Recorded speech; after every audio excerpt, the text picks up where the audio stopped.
Could it be, guys? Could Final Fantasy Brave Exvius actually die in the year 2020? A lot of people out there have been calling for the death of this, that, and every other game for years and years and years. Now, either way, I do believe that the year 2020 is actually be a very pivotal year for Final Fantasy Brave Exvius. We've seen a lot of good things come from 2019, but you can only rest on your laurels for so long, especially when it comes to a mobile title where games are constantly updated, especially for most games in this day and age. So exactly what are we going to be looking for in the year 2020 when it comes to Final Fantasy Brave Exvius? What are the potential pitfalls for this game, and what are the potential things that could come to the game to actually raise it to new heights even further beyond? So I do believe FFBE is either going to be a vastly better game or a worse game by the end of 2020 in the eyes of many people who are playing the title. Now, before we get into that, guys, I do want to let you guys know that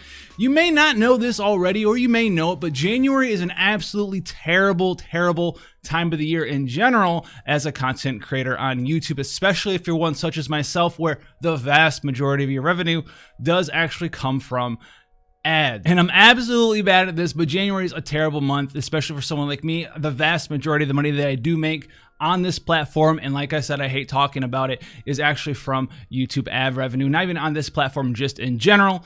So those of you out there who want to support the channel in other ways, such as Patreon, Twitch, etc., who want to be able to help me create content for this, if that's up to you, that's something that you want to do, go for it, guys. I think there's like a YouTube like partner thing now as well that has been enabled. If you want to, go for it. It's very much helpful. If you don't want to, definitely don't do it.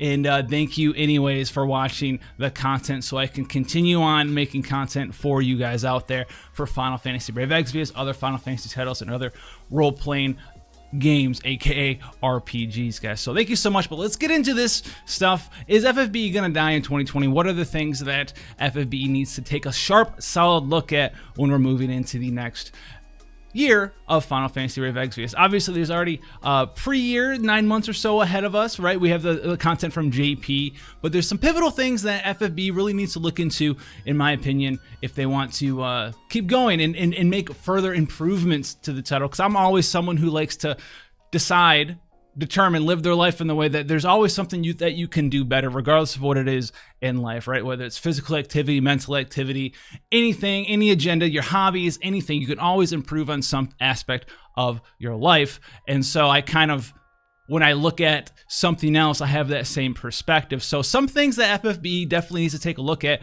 in 2020. We're not going to go into too much detail here, but they do need to keep doing what they were doing in 2019, which is instituting new types of content, right? We saw the Chamber of the Vengeful get instituted. We just had the fixed battle system get instituted. Both of those made the top improvements of 2019 list in the previous video we had out a couple of weeks ago, guys. So that is definitely something they need to do. However, some other things that they need to do is when they say they're going to do something, it needs to actually occur in a timely manner. Now, this is a lot of things that they've actually kind of failed on in a large different sort of ways, whether it's content for the players to do, something that the players were wanting and they said it was coming, but then, you know, early 2019 rolls around and the expert missions still aren't here. And the community could be a little bit more responsive to if you actually give them details on exactly what you're thinking of, why things are delayed, instead of the general corporate response of staying silent and not saying anything at all. But you definitely, if you're gonna say, you know, Vengeful Trial a month is gonna need to be there. Otherwise, people are gonna get a little bit ornery. People will give you a little bit of leeway, but you know, if you miss a month, okay, fine. If you miss 3 months, 4 months, then we're gonna get a little bit upset, right? So that's the sort of thing that really needs to sort of get corrected. Now, on top of that, these sort of trials are pretty interesting when it comes to a one and done sort of deal. You get in there, you beat it once, but then you never kind of go back and revisit it ever again, really. Now, the Vengeful Trials are a little bit different than that because you have to go in there with 25, 50 different units, for sure. But once you are done with whatever missions you need to do for those trials, they kind of just sit there for that player for forever. So we kind of need a way to go back and repeat content for some sort of reward, even if it's every once in a while or every couple of months. We talked with some other content creators about the idea of maybe once a month you have some sort of similar to the Magnificent Trio, whatever it's called, the Torturous Trio, where you just throw 3 trials in a row back to back, and you give some sort of reward. That's a good reward, right? Maybe some pulls or tickets or whatever have you, some lapis. You don't have to come up with a new item if you don't want to, but just go back, throw 3 of those bosses in a row, and go, all right, this for this month, this is your your roulette battle or whatever it is you want to call it. Get some more repetitive content in there. Now, if you want some truly repetitive content, one of the best things that I see for repetitive content in most games is actually some sort of PvP system. Now, the PvP system in FFBE is absolutely abysmal. The damage formula does not work in PvP. It is absolutely lopsided, right? Chaining isn't that great of a thing in PvP because if you go first, which is the last thing that's absolutely lopsided, you go first with all of your characters. So the insane damage is super easy to cap out on 999 damage. The chaining multipliers, which go above the 999 cap, and the fact that you're attacking with all 5 of your units right away with your entire party, it kind of becomes a who goes first sort of battle in the arena. And then you're up against AI characters who have absolutely no idea whatsoever of how to actually use their kit and auto attack you. So really what the arena system becomes is incredibly boring sort of thing to do. And honestly, the rewards nowadays are pretty lackluster as well. So a lot of people have found themselves not really caring about the arena, and rightfully so. There's not really a whole lot to do. Maybe a time to rework the arena to come into some sort of new repetitive content. And yes, people who have well-established accounts are going to eventually be able to raise their rank higher than you are, but for the longevity of the game, and you have to kind of do this for a lot of gacha games out there, and one of the ways that they actually are very popular in these aspects is it gives some players, the veteran players, the whales, whatever you guys want to call them, people have been playing for super long time, it gives them like a playground to play and boast and use their cool gear and all of this other stuff, and it gives the newer players, etc., some other thing that they can aspire to raise up their ranks a little bit. Now, in addition to just having the boastful rewards, the rank rewards, looking cool badges, that the arena system needs to fix the way that the damage works in the arena, and it also needs to fix the way that it actually categorizes itself, and as well as the reward system. I don't care if you copy all the other gacha games out there who do the same sort of system. You've seen it in League of Legends, Epic 7, right? I think Summoners War, pretty much every system out there is pretty much on par with the traditional MMR-ish type system where you have different ranks, right? You have bronze, silver, gold, platinum, diamond, master rank, challenger rank, champion rank, whatever it is for you. You get those sort of tier systems, and then you get like a weekly reward based on what tier you ended in that week, but it does not reset like it does in FFBE. Instead, it resets every season or so. You go back to whatever the base rank you are at. So maybe if you make it to like Master 1 in a couple of months, not only are you getting weekly rewards, which is like lapis or summon tickets or whatever it is, you get the end of season reward, and then you go ahead and you get reset back to like Master 5. Now, in addition to that, in addition to the weekly reward, it'd be a really cool idea, because I'm always about instituting mid-tier character, mid-tier player gear that's, you know, better than 3 and 4 star TMRs, but aren't super TMR level. Gear that's going to allow people to get into the game. And I think the arena system, and maybe even a Coliseum rework system as well, is a good avenue for this, right? Maybe you have the arena season where every time you win or lose a game, you get some arena tokens, and instead of using them on the dumb summon board that no one uses, or the dumb arena tickets no one uses, let's be honest, guys, let's be frank, no one's using that for the vast majority anymore, unless you're a brand new player. Go out there, get your tough pots, etc. But no one wants to use arena season. What are they? Arena tickets. No one wants to use arena tickets. I forgot the name of them. I mean, no one wants to fill out the summon board anymore. Give them currency that they can spend in an arena shop, right? There's no reason why you can't have, for one season, a bunch of different elemental two-handed swords, or a bunch of different elemental fist weapons, one-handed fist weapons, two-handed fist weapons. Give people an opportunity to get some pretty good gear for their characters that is pretty unique to the arena, or even the Coliseum as well. I think this would be a pretty good idea as far as reworking the arena. It's going to be received by different players in different ways for sure, but if you give them a way to go in there, spend some time, work towards a reward, and give players that opportunity, some people are going to like it, some people are going to hate it, and some people are going to absolutely love it. And because it's going to become its own little meta, if it's balanced well, then you have even more stuff to have the community interact with, talk about, and it could flourish in that fashion. So if you hit the trifecta on the head, you balance it right, you go ahead and you give them a good reward. On top of that, you're going to create a third area where you can create characters that could be good in the arena, maybe a little better than other ones, etc., etc., etc., and give players a playground to use the characters that they're pulling for in FFB in an entirely different fashion. As far as arena balance goes, two of the things on top of my head that absolutely make the arena terrible is the use of duplicate units and the fact of the way that the damage formula works in FFBE period. You cannot have your main attack stat squared, right? You can't have attack squared divided by the enemy's defense. You can't have your magic squared divided by the enemy's defense. That's just way too much damage. That's how we get into the millions and billions of damage against low defense targets. You're gonna have to just take that formula and change it to some way. I don't know if that's possible in the game, but in order for Arena to ever become anything, it's going to have to get changed. The 999 damage cap is just a band-aid solution at this point. It was a band-aid solution when it got instituted back in the day. It's a band-aid solution now. So you're gonna have to remove that, change the formula, right? Make defense and spirit matter more. Make it like attack times nothing. Just attack divided by the enemy's defense. Maybe bring 4 or 5 units.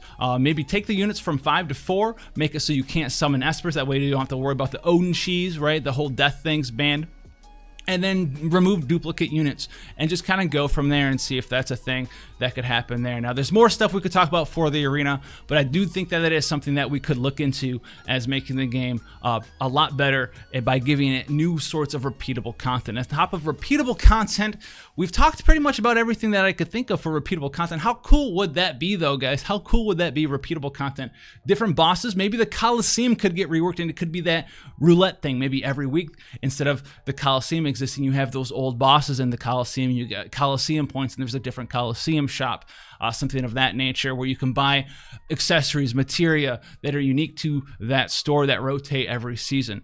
Something like that would breathe new air into FFBE is definitely something that I think the game is in dire need of, because it accomplishes two things, guys. It accomplishes the fact that it's new content, that is repeatable content, that also it's got a variety to it. It's not the same thing. You're not fighting the same people in the arena. You're not fighting the same bosses every day in the Coliseum or every week in the Coliseum. It's going to be unique combinations of different things. It's going to give it that new sort of like new feeling every time you go in there to do it. And then on top of that, it's going to give people good rewards that you can't get anywhere else. And they're going to have a decent amount of time to go and access those, especially if the seasons, as we're calling them, are a month or two long. So that's going to be pretty cool. It's going to keep people, especially new players, it's going to get them into getting access to some sort of gear in there that's not just TMRs and super TMRs. It's going to give them some sort of way to maybe get access to a nice two-handed weapon, a nice one-handed weapon, a nice elemental weapon that they might have missed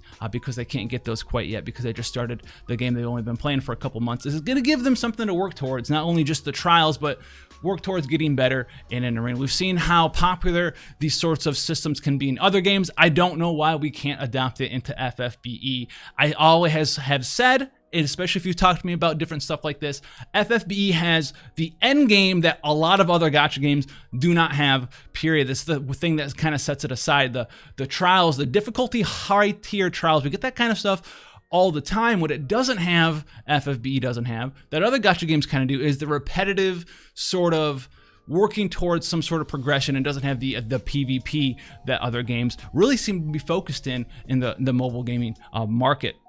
So I think that would be something that would be amazing to look into. Whether or not it'll work, who knows, but I think it could be possibly one of the things that would propel FFBE into having pretty much everything as far as a mobile gacha game is concerned, or a mobile RPG game is concerned. So that's going to be definitely one of the big ones. Now, the other ones that we need to talk about here is the rates for different units. So we've seen improved rates for units in 2019, right? We got the summon rework, all of that other good stuff here. I've always hated the way that 7 stars were introduced. I still have always hated it. I do not mind having a benefit for pulling duplicate units, right? I don't mind the way super TMRs are. I don't really mind the way that you can't really get a super TMR unless you get 2 additional units after you get the 7 star. What I do mind, because it's a bonus, right? But what I do mind, and I've never agreed with, is the you must get it, right? It's one of them is a reward, one of them is a must-have. In order to use your unit in high-tier content, you have to get to. It's not a choice. It's not a bonus. It's a requirement. That's the word I was looking for, requirement. So making it a requirement to get to play isn't really all that cool, right? Lots of other, like we said, mobile games, because we're talking about FFBE, mobile game. Lots of other mobile games have bonuses for getting duplicates of the same unit. Not all of them, but a lot of them do. Whether it's increasing their stats or giving them some sort of imprint, etc., etc. In a lot of other different games, there is a bonus for pulling a duplicate unit. Super TMRs would be our bonus for pulling a duplicate unit in FFBE. But it's not a requirement for those other games to get to, and it just feels bad. It just always has felt bad, and I know the ULC system has been sort of a patchwork way to kind of lessen that requirement of needing to pull a duplicate unit, especially in global with the 8 ULC change, all right, for getting that unit. Now, I don't know anything on the marketing side. I don't know anything on the sales side. I don't have the numbers. You guys do, obviously, but I will say that I don't agree with the ×2 necessary amount. What we can do, we can leave it that way, but in my opinion, maybe we should increase a little bit of ULCs, stray away from the need to get 2 duplicate units to sort of get people to pull, but instead, like I've said in other past videos or in other conversations with other content creators, players, etc. on the Twitch, whatever it is, you can check it out. If you create different kinds of varieties of content, right? PvP, repeatable boss rushes, etc., etc. Maybe some sort of actual elemental wave battles instead of like a fake raid, right? Something that actually spurs you into using certain things. You can create different environments where certain characters are better at some things than other characters are, period. If you're looking for profit, I would think that that would be the best way to go about it. The more design space you have as far as the environments to use characters in, the more variety of characters' kits can be created and implemented there. So the design space of the characters is really only limited by the design space of the content you have to use those characters in. We've seen design space in the JP version of FFB for a while now. It's pretty much well, we can make a new chaining frame family, we can increase multipliers, we can increase imperils, we can increase killers, we can increase attack buffs. Yeah, they pretty much just play a numbers game to drive everything up in JP for the vast majority of stuff. They don't really come out with new kinds of characters, where we see that more in global, but still, that design space is still limited based on the sort of content you have in FFBE for those characters to explore and those characters to work in, guys. So that's how I feel about FFBE in 2020. Honestly, it could be the best thing, it could be the worst thing if they fall stale and stagnant and don't improve on more stuff, right? Then it's just kind of go by the wayside. People are gonna get bored with it over time, and I don't blame you guys if you get bored with it, right? Arena, I used to do arena all the time. I now hit like 15K and I forfeit all of my matches after that because there's nothing really to do there. I love doing different trials, and we do them on stream and all that other stuff, but it's hard to not feel like once you do that trial, there's no real reason to go back and do that trial again, right? We need that repeated content. I get questions from different players who are coming new to the game, right? What should I go XYZ, tackle this thing? Where do I get new gear? And as a veteran player, it's really easy. Actually, it's more easy. I don't know how easy it is, but it's much more easy to go in there and get those trust moogles for just kind of whatever TMRs you want, right? I see lots of players. I have 30,000% in trust moogles, right? Because they're dedicated. They play the game. They rack them up. And they don't really need to improve on anything because they have that team that kind of just does everything for them well enough, so I don't need to improve it. And that's exactly how you should be playing a mobile game like FFB. You don't need to improve anything as long as you can do the content, so your stuff starts racking up. There's nothing cool out there that's really unique to you because, once again, the character design space is limited by the content design space. And so if you expand that content design space, give players more things to do. PvP rework, Coliseum rework, repeated content in other areas, right? Tower mode that we've seen in JP but didn't really work out super well, but the tower mode could be a super cool thing. We do have Dark Visions coming down the line eventually, which I will do a video on as well. That's actually a very promising piece of content to come out in 2020. But before I start rambling on too much here, guys, I wanted to put that out there for you guys. I could have a couple more videos on subjects like this in the future, as far as the 7-star system and what's wrong with it, in my opinion, what needs to be fixed with it, in my opinion, or not fixed, but what could go into making it feel like a better system for the player base, and everything I've heard that's wrong with it, as well as like arena and some other cool things like that. So if you want to see more stuff like that, guys, go ahead, hit the subscription button, turn notification bells on. If you want to support the channel in those other ways mentioned previously, Patreon, Twitch subs, whatever it is, channel membership, go for it. Thank you so much if you decide to do that. It helps me create more content for you guys on this channel. Gives me a nice little relief of mind when I see that I'm making 60% less for doing the same amount of work. Anyways, I'm sorry. I don't want to talk about that anymore, guys. That's not what this is about. It's about the content